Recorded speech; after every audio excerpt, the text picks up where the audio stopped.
सोमवार व्रत कथा। देवों के देव महादेव बहुत ही भोले माने जाते हैं, इसलिए उनका एक नाम भोलेनाथ है। पौराणिक मान्यता अनुसार भगवान शंकर को प्रसन्न करने के लिए किसी भी तरह के खास विशेष पूजन की आवश्यकता नहीं होती, क्योंकि कहा जाता है वह तो भोले हैं और भक्त की मन से की गई क्षणिक मात्र की भक्ति से ही वह प्रसन्न हो जाते हैं। अगर आप भी शिव की भक्ति और कृपा पाने के लिए सोमवार का व्रत करते हैं तो इस कथा से भोलेनाथ को प्रसन्न कर सकते हैं। एक बार किसी एक नगर में एक साहूकार रहता था। उसके घर में धन की कोई कमी नहीं थी, लेकिन कोई संतान न होने के कारण वह बहुत दुखी रहता था। संतान प्राप्ति के लिए वह हर सोमवार को व्रत रखता था और पूरी श्रद्धा के साथ शिव मंदिर जाकर भगवान शिव और माता पार्वती की पूजा करता था। उसकी भक्ति देखकर एक दिन मां पार्वती प्रसन्न होकर भगवान शिव से साहूकार की मनोकामना पूर्ण करने का निवेदन किया। माता पार्वती जी के आग्रह पर भगवान शिव ने कहा कि हे पार्वती, इस संसार में हर प्राणी को उसके कर्मों का फल मिलता है और जिसके भाग्य में जो भी है उसे भोगना ही पड़ता है। लेकिन माता पार्वती जी ने साहूकार की भक्ति देखकर उसकी मनोकामना पूर्ण करने की इच्छा व्यक्त की। माता पार्वती के आग्रह पर शिवजी ने साहूकार को पुत्र प्राप्ति का वरदान तो दिया, लेकिन उन्होंने बताया कि यह बालक 12 वर्ष तक ही जीवित रहेगा। माता पार्वती और भगवान शिव की बात को साहूकार सुन रहा था, इसलिए उसे ना तो इस बात की खुशी हुई और ना ही दुख हुआ। वह पहले की बात भगवान शिव की पूजा करता रहा। कुछ समय के बाद साहूकार की पत्नी ने एक पुत्र को जन्म दिया।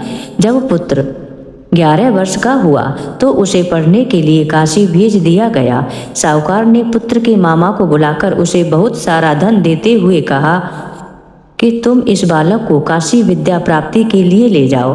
तुम लोग रास्ते में यज्ञ कराते जाना और ब्राह्मणों को भोजन दक्षिणा देते हुए जाना।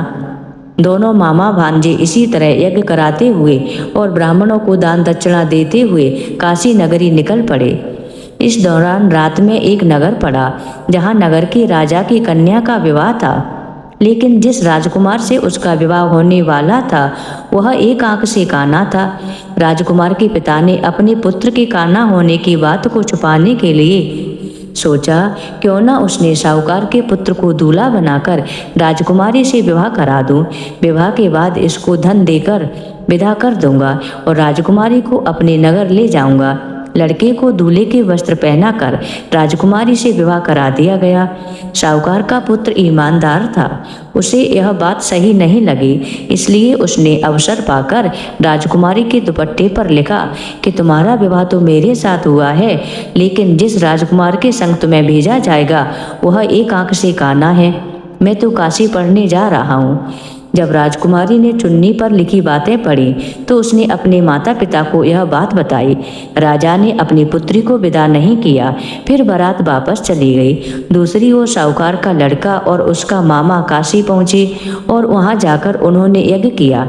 जिस दिन लड़का 12 साल का हुआ उस दिन भी यज्ञ का आयोजन था।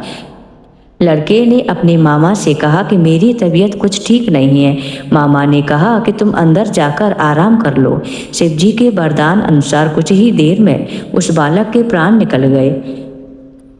मृत भांजे को देखकर उसके मामा ने विलाप करना शुरू किया। संयोगवश उसी समय भगवान शिव और माता पार्वती उधर से जा रहे थे। माता पार्वती ने भोलेनाथ से कहा, हे स्वामी, मुझे इसके रोने के स्वर सहन नहीं हो रहे, आप इस व्यक्ति के कष्ट को अवश्य दूर करें।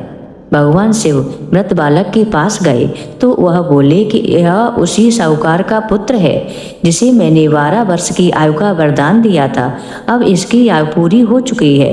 लेकिन मातृभाव से विभोर माता पार्वती ने कहा, हे प्रभु, आप इस बालक को और आयु देने की कृपा करें, अन्यथा इसके वियोग में इसके माता पिता भी तड़प तड़प कर मर जाएंगे। माता पार्वती के पुनः आग्रह पर भगवान शिव ने उस लड़के को जीवित होने का वरदान दिया। भगवान शिव की कृपा से वह लड़का जीवित हो गया। शिक्षा पूरी करके लड़का मामा के साथ अपने नगर की ओर वापस चल दिया। दोनों चलते हुए उसी नगर में पहुंचे जहां उसका विवाह हुआ था। उस नगर में भी उन्होंने यज्ञ का आयोजन किया। उस लड़के के ससुर ने उसे पहचान लिया और महल में ले जाकर उसकी खातिरदारी की और अपनी पुत्री को विदा किया। इधर साहूकार और उसकी पत्नी भूखे प्यासे रहकर बेटे की प्रतीक्षा कर रहे थे। उन्होंने प्रण कर रखा था कि यदि उन्हें अपने बेटे की मृत्यु का समाचार मिला तो वह भी प्राण त्याग देंगे, परंतु अपने बेटे के जीवित होने का समाचार पाकर वह बहुत प्रसन्न हुए। उसी रात भगवान शिव ने साहूकार के स्वप्न में आकर कहा, हे सृष्टि, मैंने तेरे सोमवार के व्रत करने और व्रत कथा सुनने से प्रसन्न होकर तेरे पुत्र को लंबी आयु प्रदान की है। इसी प्रकार जो कोई सोमवार व्रत करता है या कथा सुनता और पढ़ता है उसके सभी दुख दूर होते हैं और सभी मनोकामनाएं पूर्ण होती हैं।